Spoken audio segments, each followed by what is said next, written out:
VLE-double-Z.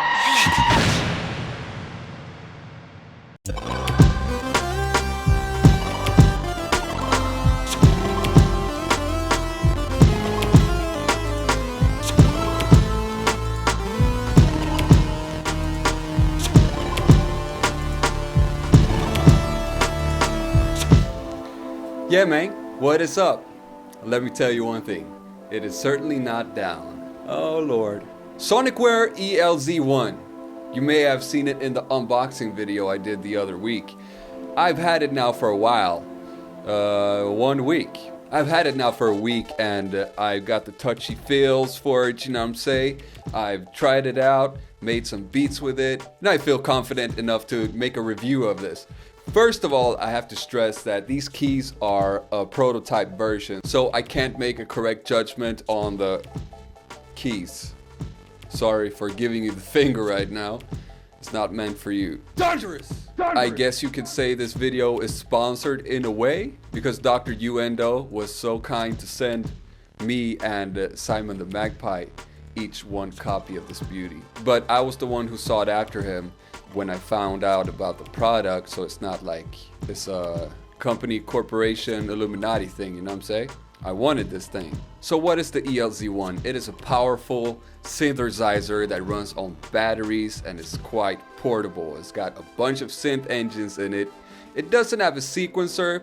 Some people make the comparison with the OP1 at first, but it's really not the same thing at all. There's no sequencer in it, no means of programming patterns or such, other than the arpeggiator, of course. It is a full-blown synthesizer with everything you need in it. Dr. Endo, he started sketching on this a while back in October of 2016.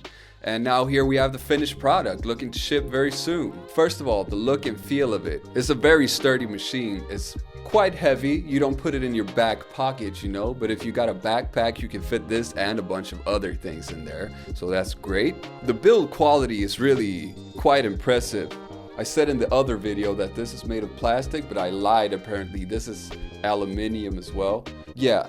And it feels very professional too. My first impression when I got this was like, I was touching these buttons and I was thinking, this is gonna be troublesome playing with. I don't know about the playability. Again, like I said, this is not the final version, but I had like trouble finding my way around it because you're used to the traditional key beds on a keyboard, for instance, or a piano. But surprisingly enough, after a while, after you have done some sound adventuring on it, it becomes surprisingly easy to play. It sort of feels like you're playing a video game, you know what I'm saying? It's got a nice click to it. And really, I have to say, my first impression when I sat down with this was that it is really how they advertise it. It is immediate sound adventuring. There's not a lot of pages to scroll through. I mean, everything is very quick to locate. These 5 encoders here do the job just fine. They really thought it through, is the impression that I get. Now these encoders, they don't have much resistance.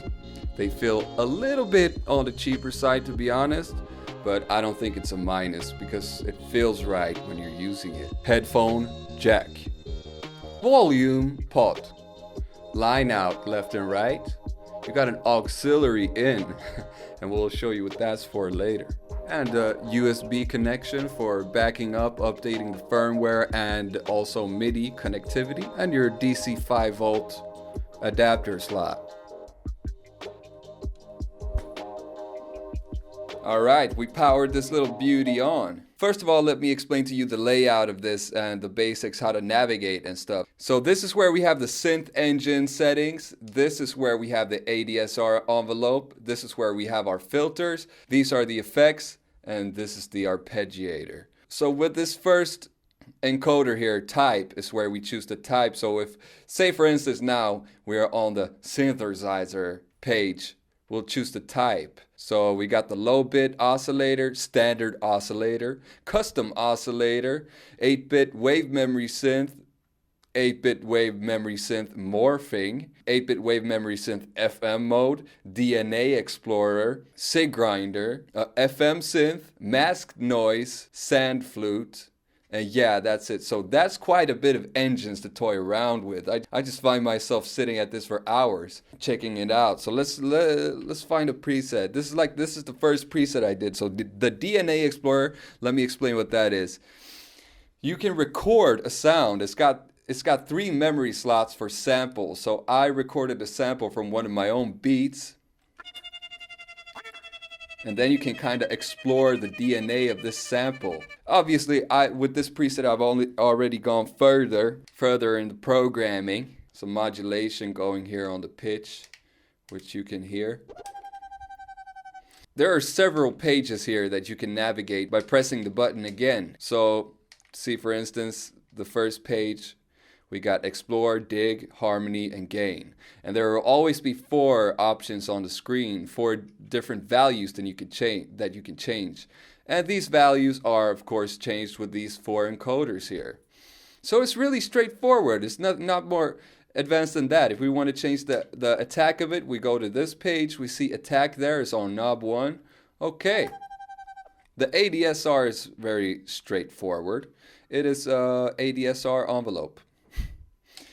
Let's have a look at what filters we have. We can choose to have no filter, a 6-pole low-pass filter, 12-pole, high-pass filter 6-pole, high-pass filter 12-pole, band-pass filter, parametric EQ, low EQ, high EQ, notch. Quite a bit of filtering options there. Now I will say it's limited to only 1 filter per preset. On the effects page we have a bunch of different drive and modulation effects. So overdrive, distortion, fuzz, chorus, vibrate, phaser, tremolo, flanger, ring modulator, auto wah. Same thing here. If we want to navigate, we press it again. So if I press it now, we'll go down to modulation, where we have a stereo chorus right now. It's got vibrate, phaser, tremolo, flanger, auto pan, ring modulator, auto wah. Bunch of different delays. We got a regular delay per se, a tape echo, reverse delay.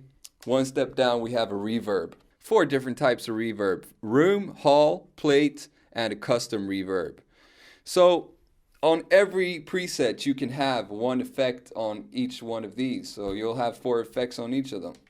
Here is also where we access our voice mode. So if we want it to be a legato sound, we could also set the glide here and the priority, mono, monkey, and polyphonic, of course. And this is the arpeggiator with a bunch of different patterns: up, down, down, up and down and up, random, play order. Your regular arpeggiator.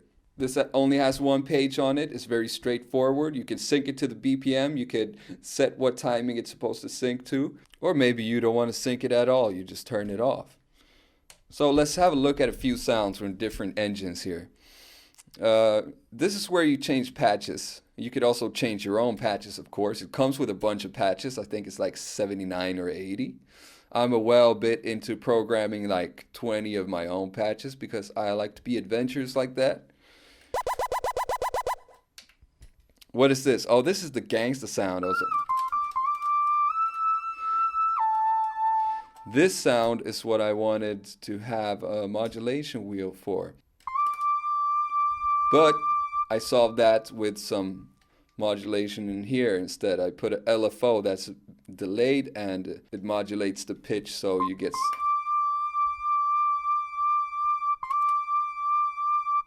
some vibrato coming in after half a second. So this is a low bit oscillator. This is a very straightforward 1 oscillator synthesizer engine. You could choose to crush the bit rate and come up with some funny waveforms. You could keep it 8-bit like that, choose a sine wave, square wave, triangle, sawtooth, and reverse sawtooth. And you can really do a lot with this. I would wish that you could combine at least 2 oscillators on one of the synthesizers. As of now, you can't do that in any of the synth engines. But this is more than enough. Duty, that's where you change the phasing of it. So correct me if I'm wrong with the technical terms here. I just do what I do and I do it. You know what I'm saying? Yeah, let's have a look at another one. Standard oscillator. This is pretty much the same thing. except you don't have that bit crush thing. Custom oscillator is interesting. This is something that I have never seen before. You have two different oscillators, and the waveform that's generated is placed next to each other. So the two oscillators here, you see you got the square to your left. We can set it to a sine wave, for instance, and we can set the second oscillator to another waveform. And they will run sequentially like that. I just took two square waves here and tried to make some kind of a Commodore 64 pulse with lead sound, you know?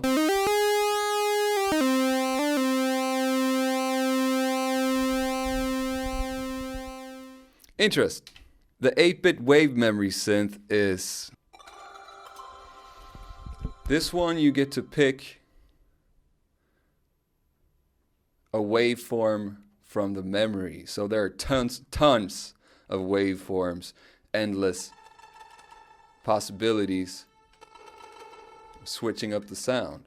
And this one is interesting. This is a variant of that, but in this one you have 3 different waveforms to choose from, and the sound will morph between them as such. So you can hear it morphing in between all 3 of them.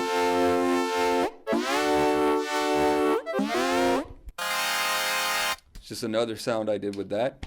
And this is a SIG grinder. This is a granular synthesizer engine that you can also pick one of your samples that you recorded into the ELZ1 and mess around with it for some really interesting results.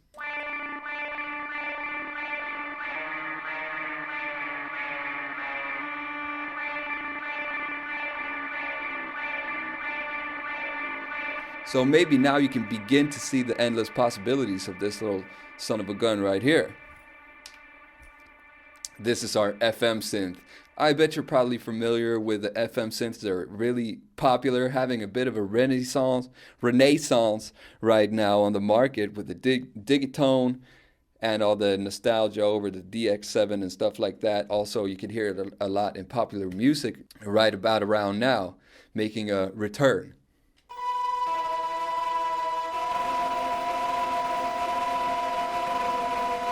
We're not going to do a course on FM synthesis right now. I just learned it as I got this. I had no idea. I used to just play presets on the FM synths because it made no sense to me. But now I kind of get it, and I'm starting to make my way around there. Mask noise is also something I've never seen before. I'm not familiar with this form of synthesis, but this is basically, you could choose white noise or pink noise and mask out a waveform from this.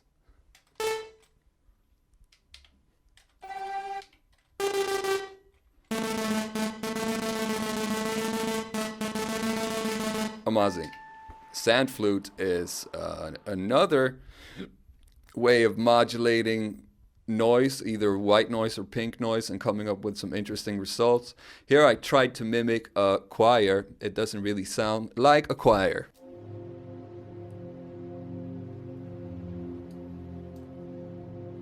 Another FM synth sound.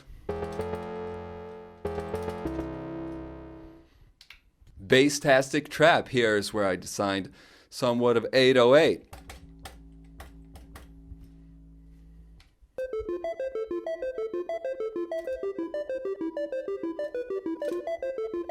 Yeah, I mean, we can go on and on. This is a fantastic, fun way of designing sounds really quickly, and it's really intuitive. You will get the hang of it. It took me about 15 or 20 minutes before I got the navigation of the thing, and everything just makes perfect sense. Granted, you have some prior experience to programming synths. Price is going to be around $500 or $600, I believe. Do not quote me on that. And it's going to be shipping very soon. Do I think it is worth the price? I think so, yes. It is a little bit niche, you know, it depends on what you're looking for. This is a complete synthesizer. If you know how to program a synthesizer, then you're going to be familiar with this right off the get-go. I mean, for my areas of usage, I like to bring this and design sounds, bring it back in the studio, hook it up to the complete control on the machine, and have at it. Or another way that really suits well is using it with the OP1, like a couple. Because the OP1 is pretty lackluster, in my opinion, with the synthesizers, unless you're looking for a specific digital metallic sounding sounds. You agree or not agree? That's what I think. This one, you just pick it up and you program some dope sounds. With the versatility of all the effects and everything, the possibilities are really endless. So, in my opinion, it is worth the price. But if you're looking for something that's like an all-in-one solution that you can make productions on the go, on the fly, this is not something you would go for. This is a solid-ass synthesizer. Some minuses of it. I do have some complaints. Like I said, these feel a little bit cheap, these encoders, because they have no resistance basically in them. But it comes in handy when you're editing stuff, because you just spin it fast and you'll like change the value very quickly. I don't know if this is a prototype thing neither, if they have updated them in some way. So I can't tell 100% if I'm the right man to be the judge of that. It really doesn't bother me. The other thing is, no mod wheel, no pitch wheel. Would have been nice. I haven't felt myself missing it except once when I did a really gangster synth lead and I wanted to add some vibrato and control it. You know, you can live without it. The other little complaint I have is I would like to be able to modulate some more parameters. Some of the synthesizers, you can only modulate the pitch. And I'd like to see some more modulability. I want to be able to modulate mostly pretty much anything. But the software is being worked on and updated, and we'll see more of it. So make sure you join the forums there if you have some specific requests that you want to get in there. I'll put the link in the description for the ELZ1 forums. I really like the layout of it and the quickness of it.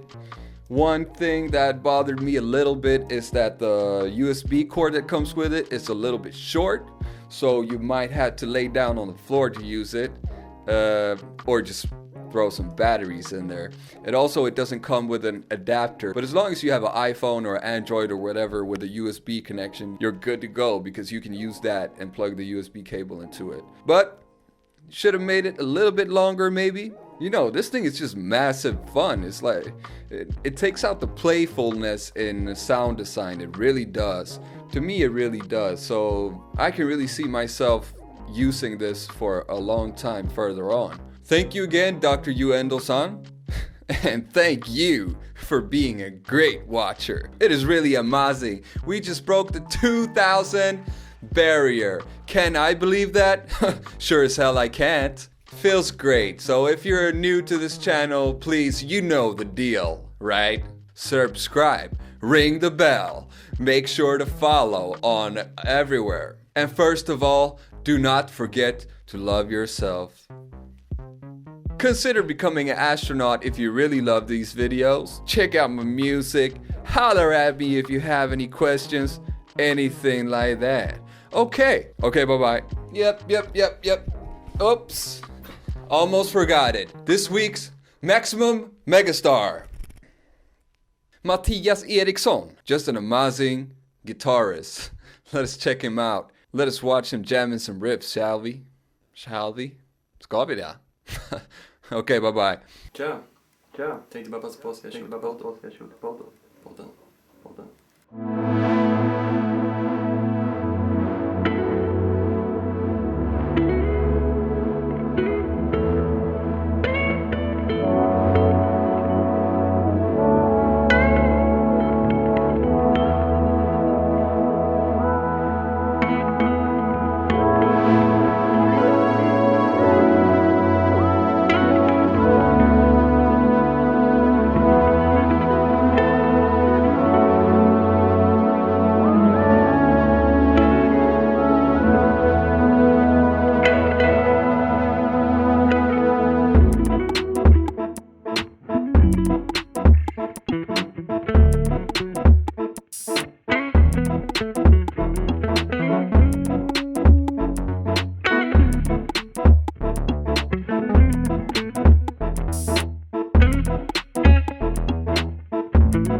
Hej.